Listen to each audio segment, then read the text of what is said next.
your ruler, and the worksheet that we started yesterday. Today we're going to be continuing our worksheet. We're going to be looking at facts about transport, how they got around, food and drink, and the army and fighting techniques that they may have had. So let's start by thinking about transport. So for each little theme we're looking at today, we're going to look at some pictures, going to look at the word bank to help us with spelling and some really key words that might be useful to add into our notes.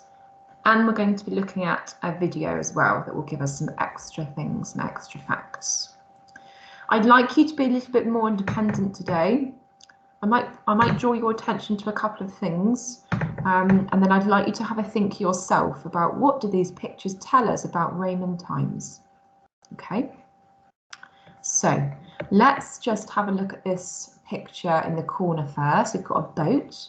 A group of boats would have been a fleet of boats. So that's interesting that they were travelling by boat. The picture underneath, we've got a carriage, which is drawn by horses. So that's how they got about by land. Sometimes they actually had chariots as well, but they were sometimes used for entertainment and sport, actually, the chariots. And then the last picture here, we've got how the Roman roads were made. And we know that the Roman roads are really famous, don't we? Some of the Roman roads that we can still see today and we still use today. They've obviously been resurfaced, but they were actually originally made by the Romans. So I would pause the video now, have a look at those pictures and have a think about what do they tell us about Roman times in terms of how they got about. What were they able to do?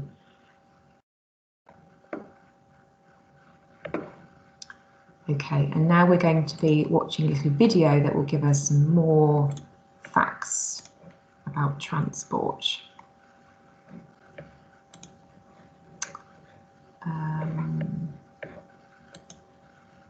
This one, yes. Here we go.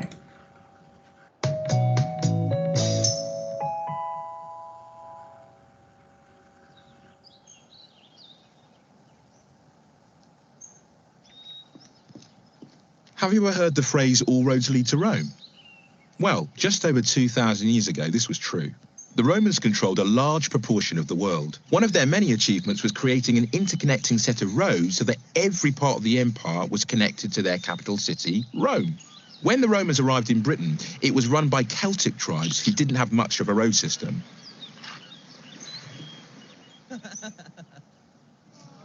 It was important for the Romans to be able to move their armies and all their equipment around quickly and easily.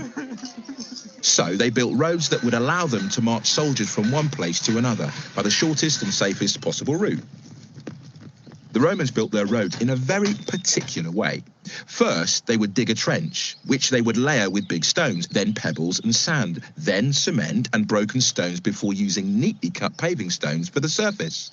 The roads would slope down from the middle to ditches on either side to allow the rain to drain away. They were unlike any other roads the world had seen before. Some of the main towns built by the Romans, such as London, Bath and Chester, were connected by long and straight Roman roads. The roads were so well built that you can still see some of them today. Many modern-day roads are in the same place as Roman ones over 2,000 years later.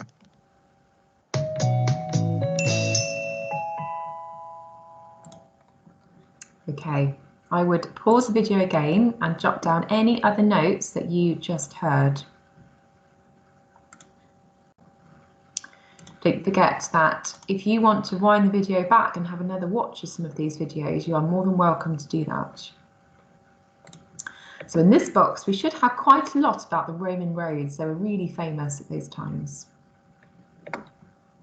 Let's now move on to food and drink.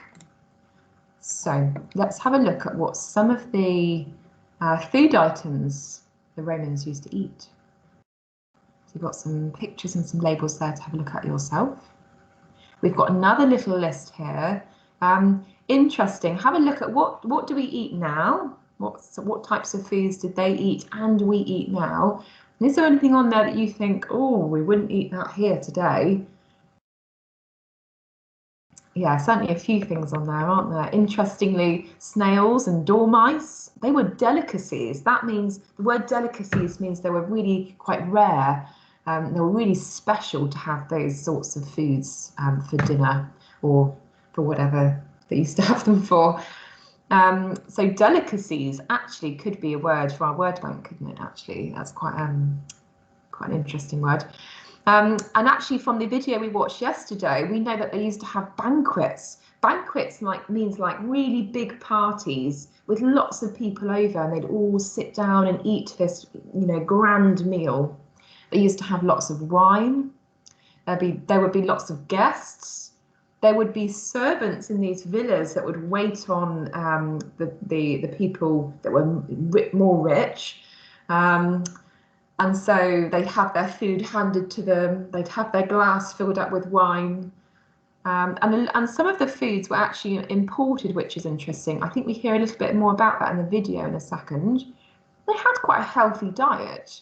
When you think about what we need in our diet, fruit and veg, meat, carbohydrate, they had quite a nice range. They didn't have sweets. They didn't really eat a lot of sugar, if hardly any. These pastries perhaps had a bit of sugar in, and the honey and the fruit have some natural sugar in, but they certainly wouldn't have all the sweet treats that we would have now. Pause the video and jot down some notes about what you can see on this page. And now we're going to watch that video clip. So bear with me.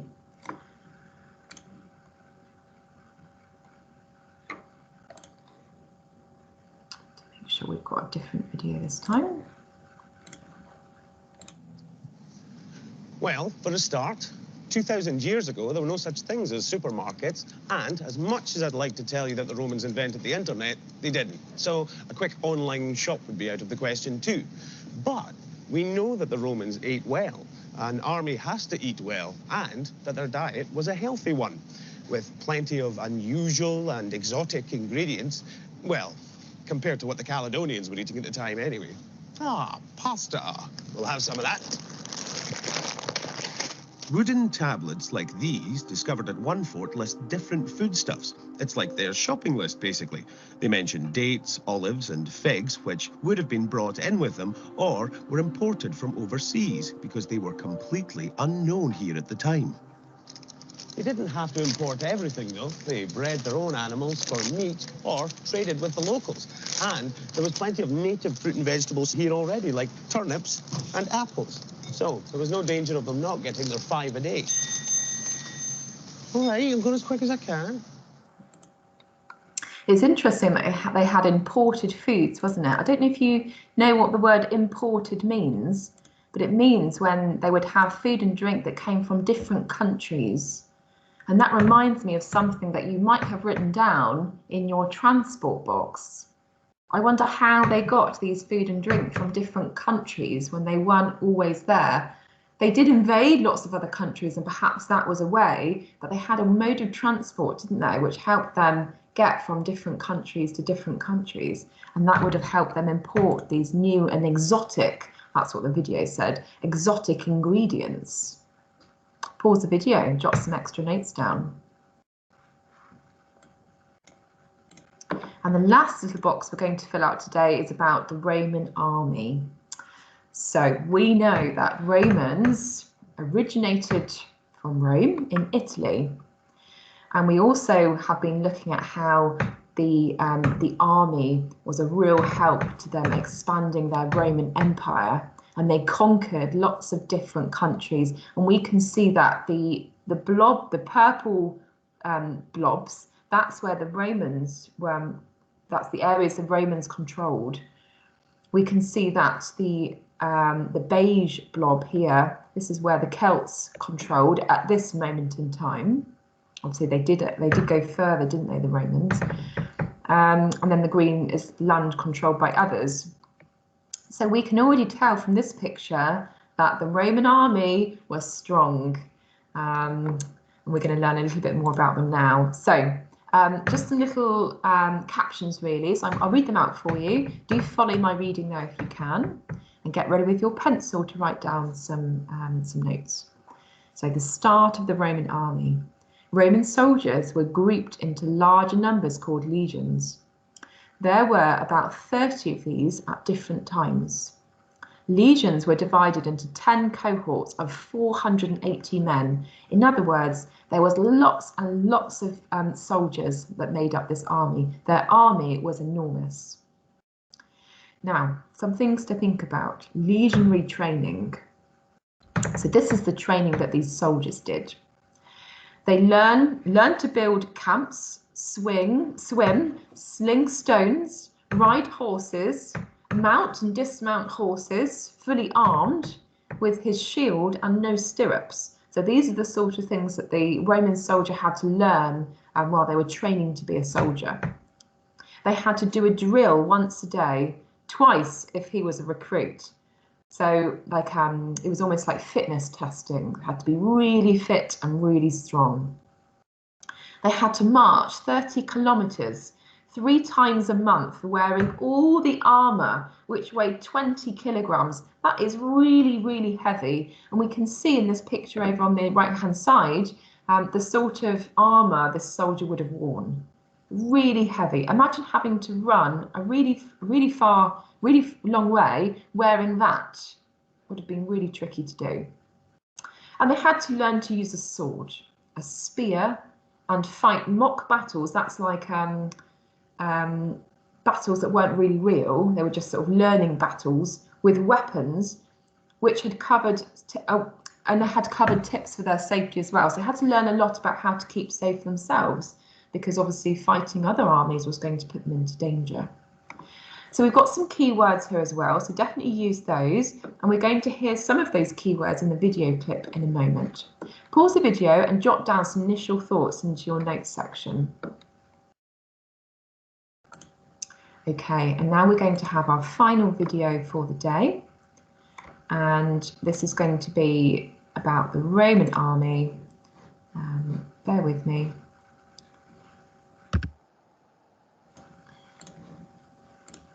And it will give us some more information. Get ready with your pencil. This is Segedunum. It's a Roman museum right at the eastern end of Hadrian's Wall. It's fantastic, isn't it? Been here before, so.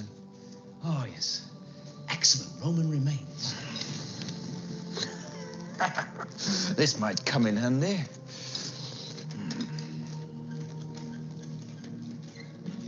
Look.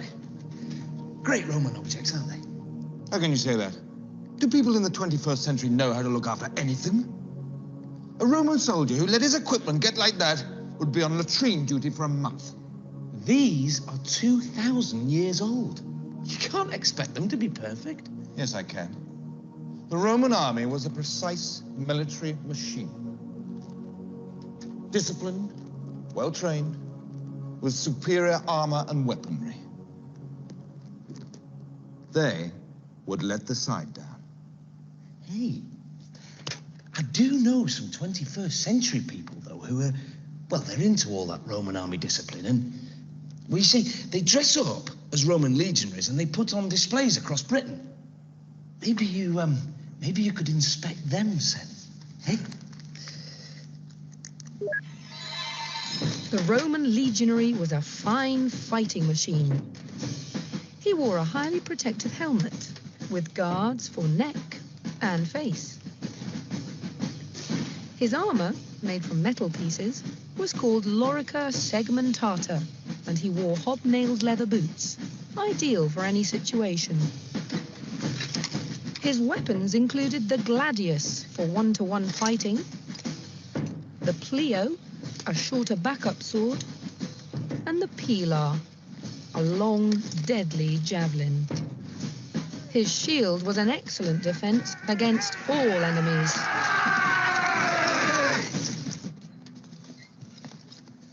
Of course, I'm not just a legionary. I worked my way up. I'm a centurion. Yes, I know. I can tell from your helmet. Yes, it makes me stand out from the rest, the way the crest runs from side to side. Makes it easier for the 80 soldiers under my command to recognize me. I've got a very serious job to do. I give the orders and the soldiers do as I say. Oh, so that's what made the Roman army so successful. Lots of shouting, men in funny costumes. Of course not. We had organized battle plans. Every Roman legion had more than 5,000 soldiers, and there were 20 legions in the Roman army. That's over 100,000 men, a terrifying sight for any opposition. When they went into battle, the Romans had clever tactics and marching formations, like the testudo or tortoise. Their skill and organization gave them the upper hand time and time again. You might want to pause the video now and just jot down some extra facts there. And there is that help box in a moment with some of those spellings that you might want to have a look at. So superior armour, weapons, shields, disciplined, legionary, obviously we've got that here as well, haven't we? 100,000 men. And tactics, that's an interesting word. That means being a bit clever about things. You know, like you might play a game at home and you might have tactics to help you win the game.